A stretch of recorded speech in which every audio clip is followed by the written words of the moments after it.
Welcome दोस्तों, YouTube channel में आपका स्वागत है। आज हम पोर्टल फ्रेम का एनालिसिस करेंगे मोमेंट डिस्ट्रीब्यूशन मेथड के द्वारा। तो सीधे चलते हैं क्वेश्चन की ओर। Analysis the portal frame shown in figure, जिसमें ए बी सी डी एक पोर्टल फ्रेम बना रहा है। ए बी सी और डी ये पोर्टल फ्रेम है, जिस पर ये 20 किलोन्यूटन पर मीटर जो बी और सी मेरा मेंबर है उस पर यूडीएल है, और ये और बी जो है 3 और 1 मीटर की दूरी पर 6 किलोन्यूटन का एक फोर्स लगा हुआ है, और फिर अपोजिट साइड सी और डी के बीच में फिर उसी प्रकार 1 और 3 मीटर में 6 किलोन्यूटन का फोर्स लगा हुआ है। और जो इनर्शिया दिया हुआ है सब टोटल मेंबर का A B B C C D ये तीनों मेंबर का इनर्शिया दिया हुआ है रेशियो में 1:2:1 में।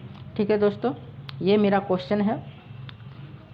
एक portal frame A B C D एक पोर्टल फ्रेम है जिसका सबका डिस्टेंस दिया हुआ है 2 मीटर। बी और सी के बीच का डिस्टेंस 2 मीटर है।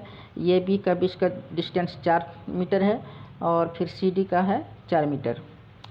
ठीक है, देखिए अब मोमेंट डिस्ट्रीब्यूशन मेथड में पहले भी बताया है कि सबसे पहले हम क्या करते हैं कि डिस्ट्रीब्यूशन फैक्टर निकालते हैं। तो हम स्टेप बाय स्टेप फिर हम इसको अच्छा से समझाएंगे ताकि समझ में आ जाए। तो सबसे पहले हम डिस्ट्रीब्यूशन फैक्टर निकालेंगे। डिस्ट्रीब्यूशन फैक्टर निकालने के लिए हम जॉइंट लेते हैं, मेंबर लेते हैं, और रिलेटिव स्टिफनेस लेते हैं, फिर टोटल रिलेटिव स्टिफनेस निकालते हैं और डिस्ट्रीब्यूशन फैक्टर निकालते हैं। तो देखिए मेरा जॉइंट कौन कौन है। देखिए ये बी मेरा जॉइंट है और सी मेरा जॉइंट है, जिसका मेंबर एक बी ए है और बी सी है, और फिर सी का जो है सी बी है और सी डी है।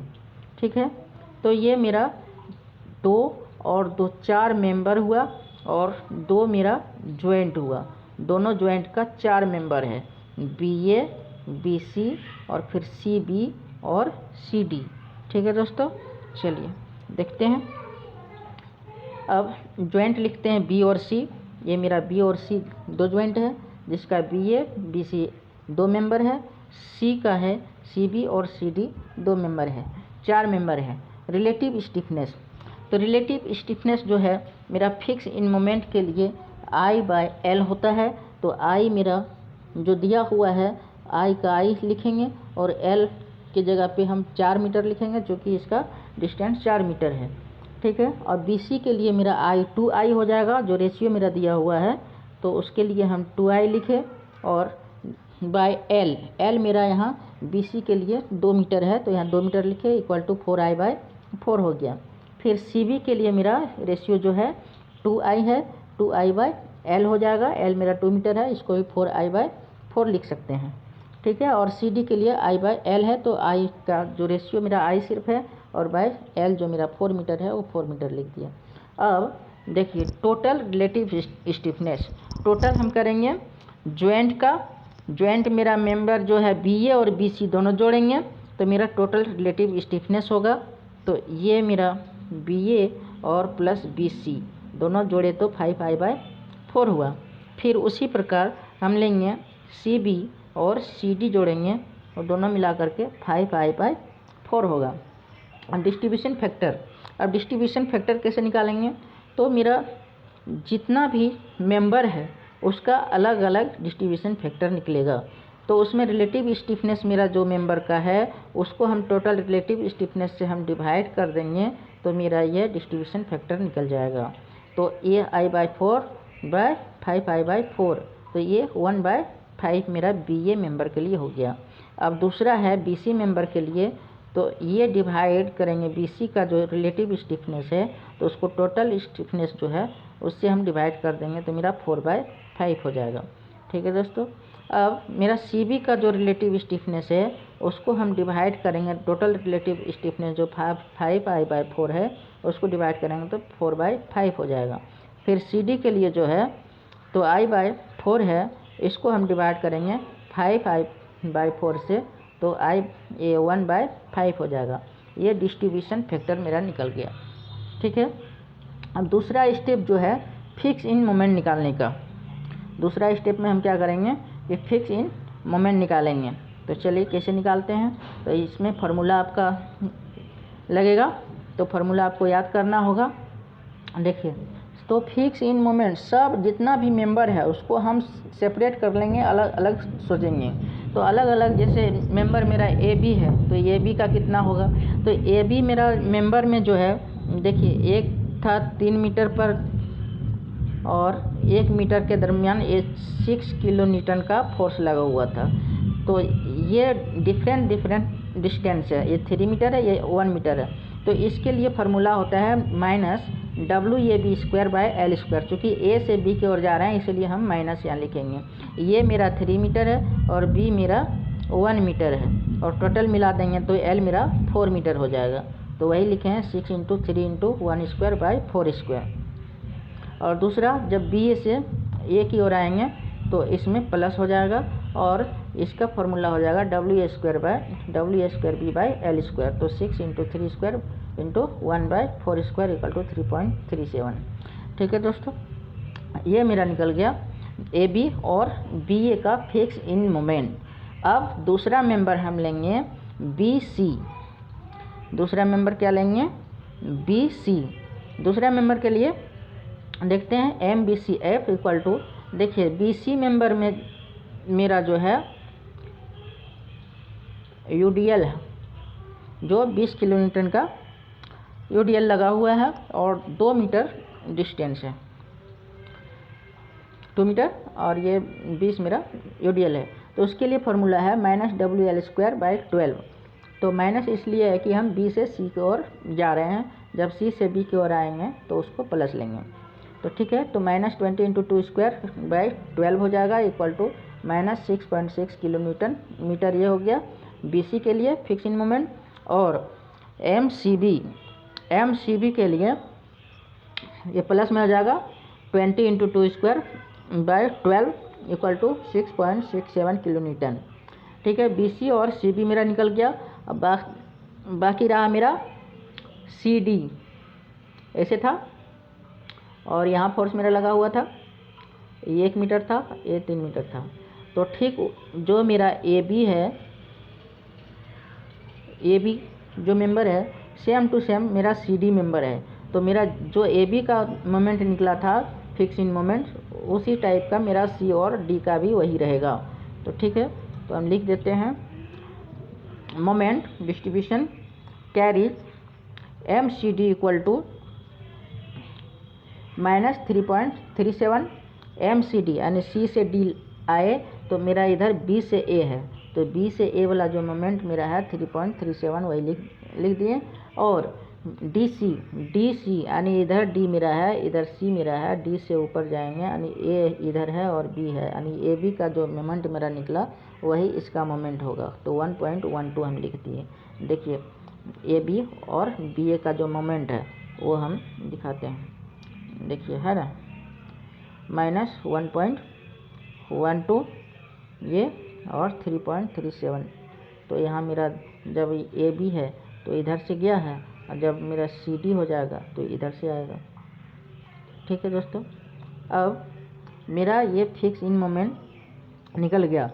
अब तीसरा स्टेप मेरा है कि वर्टिकल रिएक्शन हम निकालें। वर्टिकल रिएक्शन हम कैसे निकालेंगे, तो देखिए मेरा जो मेंबर है दोनों तो बराबर है, ये भी 4 मीटर का है, ये भी 4 मीटर का है। जब दो बराबर मेंबर हो तो जो मेरा रिएक्शन है वो दोनों फोर्स का आधा हो जाता है। ये मेरा 20 किलो न्यूटन है और 2 मीटर है, तो ये टोटल फोर्स हो जाएगा 20 × 2 = 40, और उसका आधा मेरा जो हो जाएगा तो 20 करके मेरा हो जाएगा, इधर 20 इधर 20। तो वही किए हैं। VA = मान लीजिए जो वर्टिकल रिएक्शन है A और D का इक्वल होगा, VA और VD = 20 × 2/2, जो मेरा फार्मूला है WL/2। ठीक है, अब चौथा स्टेप में क्या करेंगे, मेरे पास सब वैल्यू आ गया, रिएक्शन का भी आ गया बेंडिंग जो मेरा फिक्स इन मोमेंट है वो निकल गया, डिस्ट्रीब्यूशन फैक्टर निकल गया। अब हमको करना है मोमेंट डिस्ट्रीब्यूशन। मोमेंट डिस्ट्रीब्यूशन करना बहुत ही इम्पोर्टेंट है। जब तक हम मोमेंट डिस्ट्रीब्यूशन हम नहीं करेंगे तो मेरा फाइनल मोमेंट नहीं निकलेगा। जब फाइनल मोमेंट मेरा नहीं निकलेगा तो हम उसका ग्राफ नहीं खींच पाएंगे। ठीक है, तो सबसे पहले हम मोमेंट डिस्ट्रीब्यूशन करते हैं और ये बहुत ही इम्पोर्टेंट है कि कैसे हम करेंगे उसका मोमेंट डिस्ट्रीब्यूशन। तो हम जानते हैं कि फिक्स इन मोमेंट जो है उसमें फिक्स बीम जिधर है, फिक्स एंड, उधर मोमेंट मेरा ट्रांसफ़र होता है बैलेंसिंग के द्वारा। तो कैसे? तो सबसे पहले हम एक फिगर बना लिए। मेरा ए, बी, सी और डी ये जॉइंट मेंबर है पॉइंट ए, बी, सी, जिसमें कि बी के पास जो मेरा डिस्ट्रीब्यूशन फैक्टर निकला है बाईं ओर, यानी बी से ए की ओर 1/5 और बी से सी की ओर 4/5 और फिर सी से बी की ओर 4/5 और सी से डी की ओर 1/5। ये हम वैल्यू बिठा दिए और वैल्यू हम ऊपर में इसलिए रखे हैं कि डिस्ट्रीब्यूशन फैक्टर जो है जितना भी कुछ इसमें करेंगे इसी से मल्टीप्लाई होगा। तो चलिए अब उसके बाद फिक्स इन मोमेंट उसमें बिठाते हैं। तो मेरा ए बी का फिक्स इन मोमेंट जो था -1.12 बिठाए, फिर बी ए का जो वैल्यू था मेरा 3.37 वो बिठाए, फिर बी सी का जो वैल्यू है -6.67 बिठाए, फिर सी बी का जो वैल्यू है मेरा 6.67 बिठाए और फिर सी डी का -3.37 बिठाए और फिर डी सी का जो है 1.12 बिठा दिए। इतना करने के बाद देखिए यहीं सावधानी रखने का ज़रूरत है। ये तो फिक्स इन मोमेंट सब बिठा दिए, डिस्ट्रीब्यूशन फैक्टर निकाल दिए, बस इतना काम तो हो गया पहला। अब क्या करना है कि ये दोनों का जो फिक्स इन मोमेंट है बी पर और सी पर, यही दोनों ट्रांसफ़र हो करके आपका फिक्स इन के पास जाएगा। तो कैसे जाएगा? तो ये और ये दोनों जोड़ेंगे, जितना होगा उसको बैलेंस करने के लिए उसका यदि प्लस में आता है तो माइनस लिख देंगे और माइनस में आता है तो प्लस में लिख देंगे और उतना जो है उसको हम ये डिस्ट्रीब्यूशन फैक्टर से मल्टीप्लाई करके उसको यहाँ लिख देंगे और फिर इस जितना होगा उसको जोड़ने पर फिर डिस्ट्रीब्यूशन फैक्टर मेरा बी से सी की ओर जो है उससे गुना करके हम यहाँ लिख देंगे। लेकिन बैलेंस करने के लिए माइनस को प्लस कर देना है, प्लस को माइनस कर देना है। यही इसका प्रोसेस है, सिद्धांत है। यदि ये आप सीख गए तो कहीं दिक्कत नहीं होगा। तो चलिए देखते हैं कैसे हुआ। तो ये दोनों का जोड़ जो हुआ हम इससे गुना करके यहाँ लिखे, फिर ये दोनों का जोड़ जो हुआ इससे गुना करके यहाँ लिखे, चिन्ह चेंज कर दिए। देखिए बड़ा संख्या में माइनस है तो माइनस ही होता, लेकिन हम यहाँ प्लस लिखें। ठीक उसी प्रकार इसको और इसको जोड़ करके इससे गुना कर दिए। ठीक है, देखिए यहाँ छोटा में माइनस चिन्ह है यानी ये बड़ा में प्लस है तो प्लस होता है, उसके लिए हम माइनस यहाँ कर दिए। ठीक है, तो ये दोनों जोड़ करके जितना होगा उसको हम डिस्ट्रीब्यूशन फैक्टर से गुना करेंगे और यहाँ लिखेंगे। फिर इसको जोड़ करके जितना होगा उसको 1/5 से गुना करेंगे तो जितना होगा उसको माइनस में 0.66 हुआ उसको यहाँ लिखेंगे और इधर कुछ नहीं करना है, इधर कुछ नहीं करना है। अब क्या करेंगे? अब जितना हुआ मेरा गुना करने के बाद उसका आधा जो मोमेंट है इधर ट्रांसफ़र हो जाएगा, कैरीज ओवर। तो फिर इसका जितना मोमेंट होगा इसका इधर ट्रांसफ़र हो जाएगा, इसका इधर ट्रांसफ़र हो जाएगा, इसका इधर ट्रांसफ़र हो जाएगा। यही सिद्धांत है। और जब तक कि मेरा लगभग बराबर ना आ जाए तब तक ये प्रक्रिया चलते रहेगा। ठीक है दोस्तों, अब जैसे 0.66 है उसका आधा हो गया 0.33। ठीक है, यहाँ ला दिए। और दूसरा कि मेरा 2.64 था, इसका आधा हो गया 1.32, यहाँ ला दिए। फिर -2.64 था, इसका ला दिए -1.32 आधा करके। इसका -0.66 था, इसका ला दिए आधा करके -0.33। ये तो आ गया सब जगह। ठीक है, अब यहाँ कुछ नहीं है यानी 0 है। फिर इसको जोड़ेंगे तो यहाँ 0 है और यहाँ 1.32 है, जोड़ेंगे तो उतना ही होगा -1 3.32। अब इतना और फिर इसको डिस्ट्रीब्यूशन फैक्टर से मल्टीप्लाई करेंगे और यहाँ लिखेंगे चिन्ह चेंज करके। फिर इन दोनों को जोड़ करके ये डिस्ट्रीब्यूशन फैक्टर से 4/5 से गुना करेंगे और लिखेंगे यहाँ चिन्ह चेंज करके। यहाँ माइनस है तो यहाँ प्लस हो जाएगा। ठीक है दोस्तों। अब दूसरा पॉइंट जो है सी पर, फिर उसी प्रकार यहाँ 0 मान लेंगे। 0 और प्लस 1.32 जितना होगा उसको जोड़ करके ये 4/5 से हम गुना करेंगे और चिन्ह चेंज करके यहाँ लिखेंगे। फिर ये दोनों जोड़ करके 1/5 से गुना करेंगे, जितना होगा उसको चिन्ह चेंज करके यहाँ लिखेंगे -0.26 हुआ। ठीक है, ये प्रक्रिया चलते रहेगा अभी। तो फिर इसको हम जो है ट्रांसफ़र करेंगे मोमेंट को। इसका आधा यहाँ हो जाएगा, इसका आधा यहाँ हो जाएगा, इसका आधा यहाँ हो जाएगा, इसका आधा यहाँ हो जाएगा। तो फिर किए और फिर यहाँ 0 मान लेंगे, फिर यहाँ 0 मान लेंगे। ये प्रक्रिया अभी और चलते रहेगा। तो देखते हैं कहाँ तक चलता है। तो यहाँ मेरा देखिए 0.04, 0.17, 0.17, 0.14 लगभग बराबर आ रहा है, यानी इतना ही तक मेरा फाइनल मोमेंट में आ जाएगा। अब क्या करना है, फाइनल मोमेंट निकालने के लिए इधर का जोड़, सब जगह का जोड़ जितना मोमेंट है सब जोड़ दिए तो -0.64 हुआ। और इधर का जोड़ जो है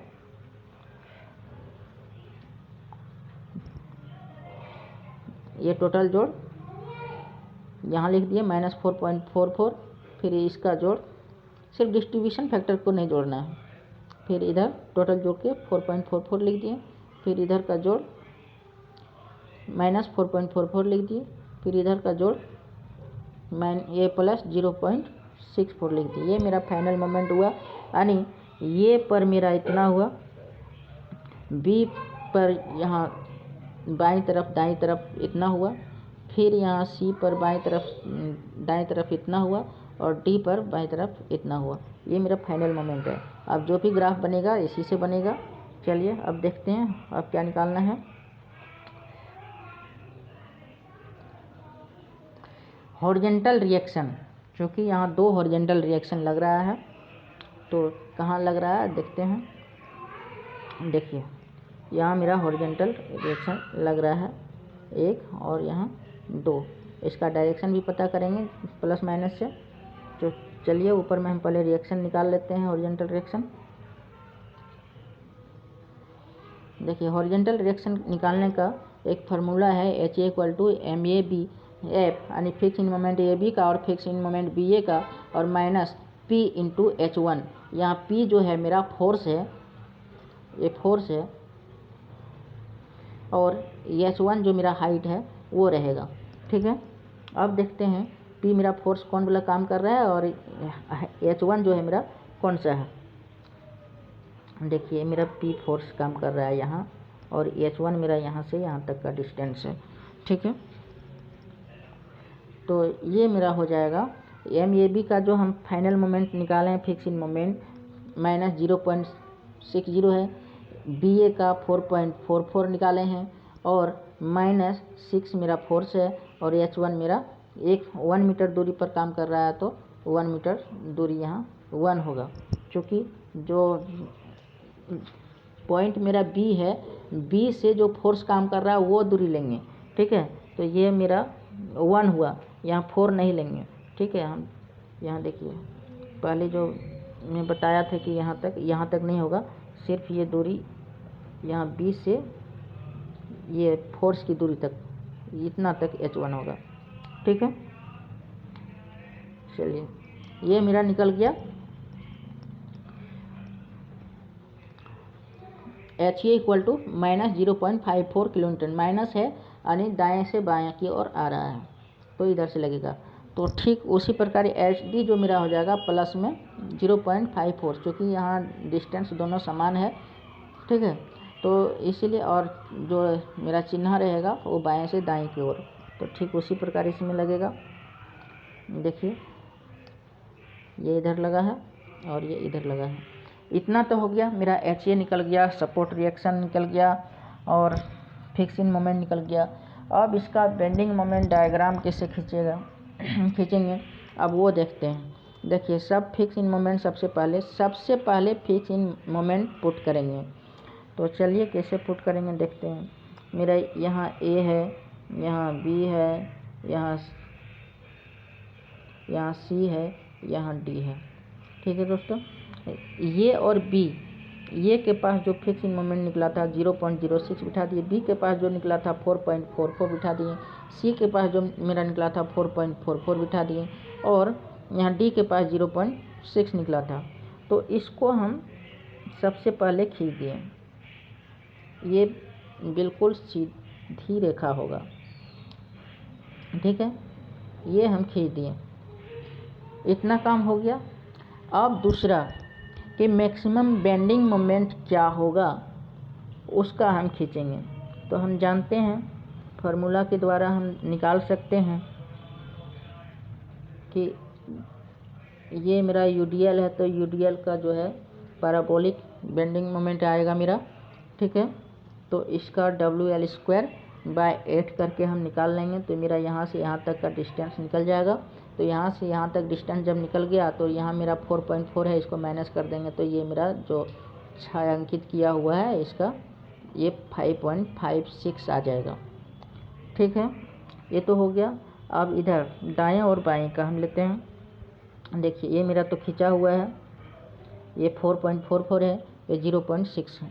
अब ये जो मेरा यहाँ से यहाँ तक का है, यहाँ तक हाइट इसका जो ट्रायंगल टाइप का दिख रहा है, इसका ये मैक्सिमम बेंडिंग मोमेंट है। यहाँ 6 किलो न्यूटन जो फोर्स काम कर रहा है उसके लिए है। ठीक है, जब यहाँ डिस्टेंस जो है अलग अलग हो तो इसका बेंडिंग मोमेंट का फार्मूला होता है WAB/L।